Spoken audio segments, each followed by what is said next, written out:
तर नमस्कार, मी मोनी. आज दिनांक 4 जानेवारी 2026 आणि आजच्या परतवाडा शहराचा जो संतोषनगर परिसर आहे, या संतोषनगर परिसरातील दुपारी 1 ते 1:30 वाजताची घटना मी तुम्हाला सांगत आहे. महिलांनो, आता तुम्ही सावधान होऊन जा, कारण की येणाऱ्या दिवसात आता मकर संक्रांतीचे दिवस आहेत.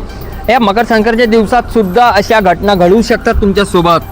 रोहिणी प्रशांत उर्फ बाबा चावरे या महिलेसोबत आपल्या घराच्या अंगणात पूजा अर्चना करत असताना 2 भामट्यांनी त्यांच्या गळ्यावर हात मारून त्यांचे जवळपास 4 लाख किंमत असलेले मंगळसूत्र चोरून पसार झाले आहे. आणि हा संपूर्ण घटनाक्रम CCTV कॅमेरामध्ये कैद झाला आहे. सध्या मी परतवाडा पोलीस स्टेशन समोर उभा आहे आणि परतवाडा पोलीस स्टेशन येथे सदर घटनेची रीतसर तक्रार देण्याचे कार्य सुरू आहे.